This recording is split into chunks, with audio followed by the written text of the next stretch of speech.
네, 안녕하세요. 매드머니 드로인 매머드튜브입니다. 자, 오늘의 특징주 시작 전에 수급 동향 보고 갈게요.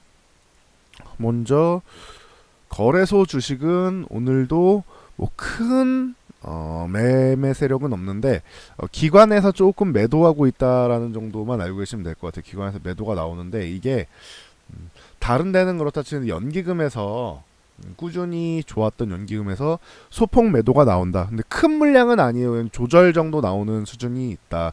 요 정도 개념만 알고 계시면 될 것 같아요. 외국인도 뭐 크게 사거나 파는 뭐 그런 움직임은 없고, 그래서 코스피 주식은 이렇게 보시면 되고, 그나마 다행인 게 코스닥이 드디어 이제 외국인이랑 기관이랑 물량이 아주 크진 않은데 이 기세가 계속되면은 외국인들은 마감까지 이대로 기세대로 가면 한 800억 정도 되겠죠.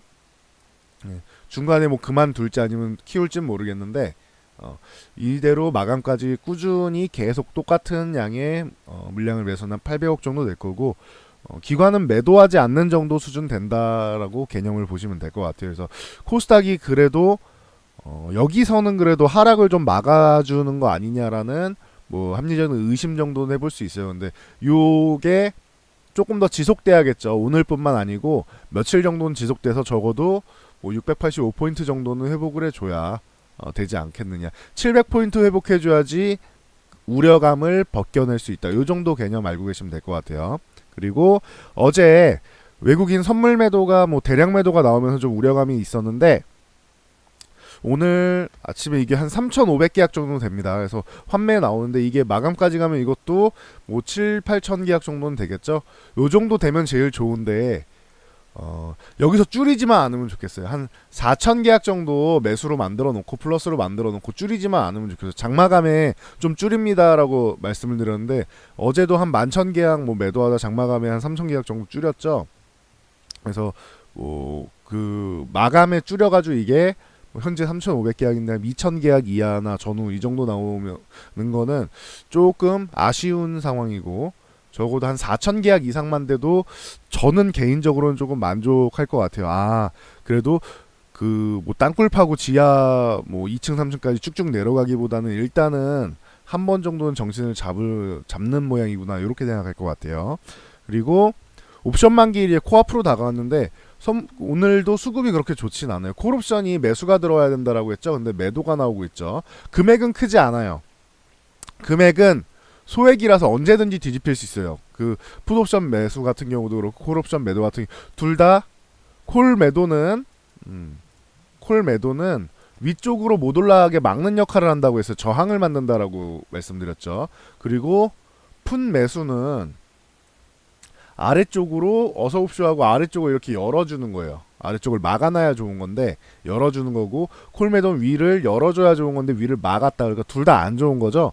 근데 다행인 거는 어제 금액이 커가지고 좀 우려감이 좀 있었는데 오늘은 금액이 좀 줄었다. 요 정도가 그나마 다행인 거고, 그렇다고 이게 위로 올라갈 상황을 만들지는 않아요.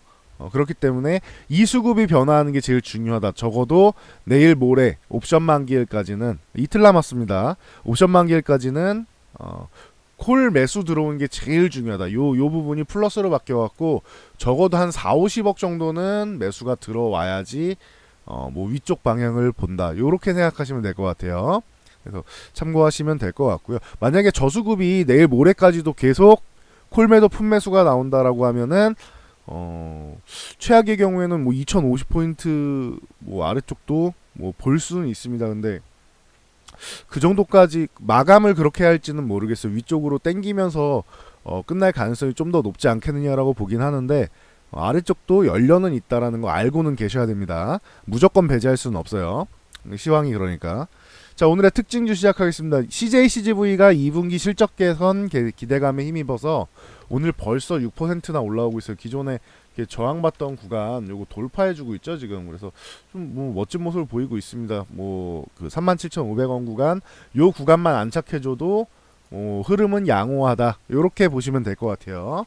그리고 자, 넷마블 같은 경우도 자사주를 취득하기로 했죠. 그래서 뭐 최근에 아예 뭐 엄청난 급락이 나왔는데 대단한 급락이 나왔죠. 그래서 뭐 주가 안정을 도모하고 주주 가치의 제고를 위해서 뭐 2천억 정도 자사주를 매매한다라고 했습니다. 그래서 장내에서 직접 취득할 거고 이럴 경우에는 이제 좀 기간을 좀 길게 가져가요. 그래서 예상 취득 기간은 7월 뭐 한 10일부터 해서 10월 9일까지 이렇게 해서 예상 취득 기간이 나오고 있으니까 참고하시면 될 것 같아요. 네, 그래서 뭐 2천억 정도를 나눠서 산다. 그러니까 한 번에 들어오는 게 아니니까 막 급등이 나오거나 이런 건 아니죠. 이건 기대감에서 나오는 거고 이 수급은 기대감으로 나온 거고 한 방에 막 쭉쭉쭉쭉 올라가는 이런 모양은 아니에요. 그러니까 그거에 대해서 오해하지는 마세요. 네, 참고 알고 계시면 될 것 같고 두울산업 같은 경우가 뭐 자금 조달 뭐 2,100억 자금 조달 해가지고 상한가 뭐 저 어제도 들어가고 오늘은 뭐 점상을 들어갔는데 그래 두울산업 규모에서 2,100억이면은 꽤 큰 뭐 자금 조달이긴 해요. 그래도 이게 추가적으로 계속 갈 거냐는 모르겠어요. 오늘까지는 점상이니까 오늘까지는 뭐 상한가 2번 정도 풀리지 않는 이상은 보유하는데 내일부터는 이제 경계감을 좀 갖고 보는 게 나을 것 같아요. 이렇게 올라가게 되면은 이제 하루짜리 이제 거래 정지도 당할 수 있고 플레이드 때 이미 말씀드렸죠. 거래 정지도 당할 수 있고 하니까 여기서 만약에 내일도 추가 상승이 나온다라면 어떻게 할 것이냐를 좀 정하시는 게 나을 것 같아요. 일단 위쪽으로 강세가 나올 때 1,900원을 넘어가느냐가 중요할 거예요. 갭으로 이렇게 넘어가서 조금 더 올라간다거나 아니면 아예 내일도 점상이 나온다거나 하면 좋겠는데 그 정도까지 갈지는 잘 모르겠어요. 그래서 만약에 여기서 시작하더라도 이건 파란색으로 그려줘야지. 이런 식으로 밀린다라고 하면은 저는 기분이 나쁠 것 같아요. 1,900원은 안착을 해줘야지 혹은 여기서 저항을 받고 밀리는 구간일 가능성이 있기 때문에 요 대응선 정도는 알고 계시면은 도움이 되실 것 같습니다. 자, 다음 오성 첨단 소재 같은 경우도 뭐 같은 이슈로 이게 뭐 상승이 나오고 있는데 얘는 사실 운영자금 똑같은 운영자의 두올산업은 2,100억이잖아요. 근데 이 오성 첨단 소재 같은 경우는 50억 정도밖에 안 돼요. 그래갖고 이게 그렇게까지 영향을 많이 미칠 일인가? 라는 생각은 듭니다.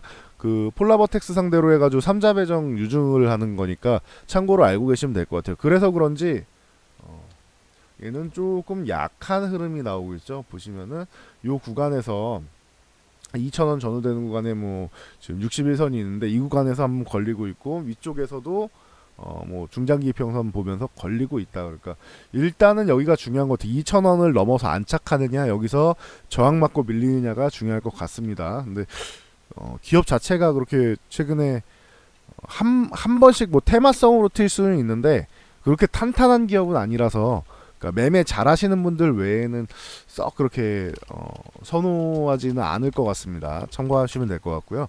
D&T 같은 경우가 이제 일본에서 탄소섬유 쪽도 규제할 수 있다라고 뭐 전망이 나오면서 상한가에 들어갔다 보시면 될 것 같고요.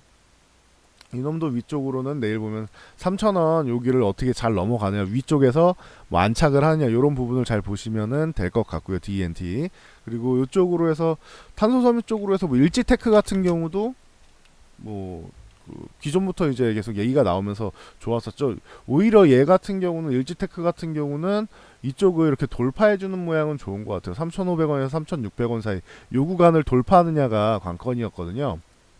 기존에도 보시면은 계속 이렇게 저항을 받고 있잖아요.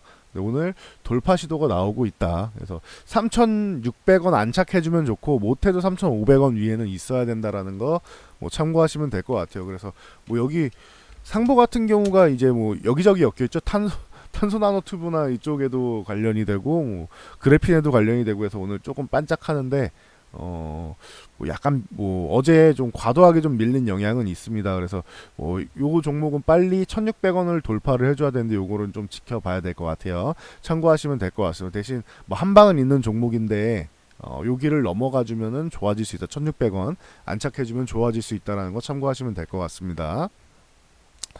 자 그리고 이제 잉크테크 이 종목은 전장용 이제 EMI 차폐 필름 양산 쪽에 성공한 다음에 차량용 자율주행 뭐 이쪽으로 해서 이제 적용되는 고주파 차폐 필름에도 상용화를 하겠다 뭐 해서 이쪽을 열심히 하고 있죠. 그래서 일본 규제에 대해서 이쪽도 뭐 수혜를 받고 있구나 생각하시면 됩니다. 그래서 4,800원 여기를 돌파해 줘야 되는데 아직 저항을 받고 있습니다. 오늘 급등이 나왔음에도 여기 저항받고 있다. 참고로 알고 계시면 될 것 같아요. 그래서 오늘 뭐 쪼르륵 밀릴 뭐 그럴 정도의 매도세가 나오면 빠르게 정리하시는 게 낫고, 그리고 만약에 4,800원을 넘어가서 안착하는 흐름이 나온다라고 하면은 그러면은 조금 더 보유해 보는 게 낫겠죠. 4,800원 유지하는 동안은 좀 보유해 보는 것도 방법이겠죠.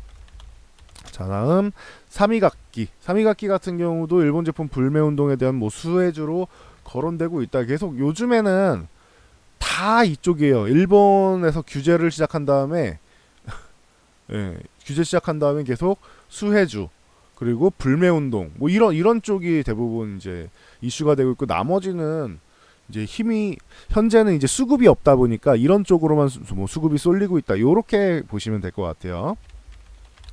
동아화성 같은 경우는 이제 아람코 뭐 투자 기대감 어쩌고저쩌고 했죠. 수소차 쪽으로. 근데 일본에서 이제 수소차 쪽 이제 소재 규제하면은 수소차 쪽도 건드릴 수 있다. 뭐 요렇게 얘기가 나오고 있으니까 요거는 참고하시면 될 것 같아요. 차트는 뭐 이쁘게 잘 만들어 놨는데 저 이슈가 요즘에는 저 이슈로 계속 움직이니까 일단은 6,500원에서 6,700원 사이 요 구간을 돌파를 해줘야 되고요.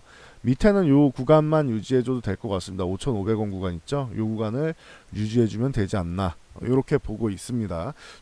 이런 이슈만 없었으면 동아화성은 사실 지금 사야 되는 자리는 맞는데, 사고 싶은 자리 뭐 이런 구간은 맞는데 뭐 저쪽 일본 이슈가 있다 보니까 참 애매하네요. 신라젠 같은 경우는 과거에도 이제 수급이 조금 모자란다, 2% 부족하다 이렇게 말씀드렸는데 뭐 악재가 나오면서 이렇게 밀렸죠. 바이오 쪽에 악재가 나오면서. 그리고 나서 이제 신라젠의 신현필 전무가 이제 보유 중이던 뭐 주식 16만 7,777주 이렇게 해서 이게 0.25% 됩니다. 이 뭐 고위 이 전무급 되는 사람이 1일부터 5일까지 장내 매도를 했다라고 하는데, 전무급 되는 사람이 이 정도 매도하면은 주주들은 당연히 불안할 수밖에 없죠. 아, 이거 뭐 신라젠 임상 이거 실패하는 거 아니야, 이런 생각을 할 수가 있겠죠. 근데 아직 기간이 많이 남았고 환자 모집부터 해야지 뭐. 아직 기간이 많이 남았고 무용성 평가 발표되는 것도 봐야 되고, 그리고 이 신라젠의 팩사백 같은 경우는 난이도가 굉장히 높다. 뭐 암 쪽이, 항암 쪽이 원래 그 난이도가 높은 건 사실인데, 신라젠 같은 경우 난이도가 특히나 좀 더 높다. 그러니까 애초부터 성공 확률 자체가 아주 높은 그런 쪽은 아니에요. 근데 기술력 자체가 이제 항암 바이러스를 이용해서 이제 면역 관문 억제제랑 이제 병용 실험도 많이 하고 하니까 요런 병용 쪽으로 해서 넥사바랑 병용이 아닌 뭐 면역 관문 억제제랑 병용하는 요 시장이 중요한 시장이다. 그러니까 요거까지는 봐야 돼요. 그러면은 신라젠은 아직도 몇 년 남았다고 보셔야 돼요. 그래서 참고하시면 될 것 같습니다. 자, 삼성전자랑 뭐 SK하이닉스가 뭐 우려감은 있었지만 반등은 나오고 있어요. 삼성전자도 2% 가까운 반등 정도는 나오고 있고, 그래서 매수 자리를 거의 다 주고 있네요. 뭐 44,000원 부근 와주면 땡큐죠, 이런 말씀을 드렸었는데, 아이고, 코앞에서 이제 코앞까지 내려왔다가 이제 반등이 나오고 있는 모습이다. 근데 일단은 여기 21선 부근은 이제 탈환을 해줘야 됩니다. 이 구간을 올라오는 게 우선은 중요하다. 그러면은 45,000원 위쪽에 이렇게 올라가야겠죠, 다시. 그래서 참고하시면 될 것 같고, SK하이닉스가 어제 모습 자체는 좀 꽤 괜찮았다, 나쁘지 않았다라고 말씀을 드렸는데, 이 66,000원 부근에 이렇게 와가지고 어제 삼성전자 같은 경우는 2% 이제 개파락이 나오면서 이제 밀렸는데, 삼성전자 같은 경우 어제 하락을 뭐 하락하면서 내려왔었죠. 근데 하이닉스 같은 경우는 조금 더 양호한 뭐 흐름이 나온다, 이런 말씀을 드렸죠, 어제. 그래서 어제는 마에 3% 밀려서 반등이 나온, 오히려 그래서 삼성전자보다 하이닉스 쪽에 어제 종가 같은 경우에는 하이닉스를 보는 게 낫지 않겠느냐. 중장기적으로 봤을 때 삼성전자만한 주식은 없다, 이런 말씀을 드렸는데, 지금 단기적으로 뭐 이런 노이즈 나올 때마다 다 흔들릴 수밖에 없어요. 근데 어제 종가만 봤을 때 하이닉스가 조금 더 낫지 않겠냐 했는데, 역시나 하이닉스가 반등이 오늘 나오고는 있습니다.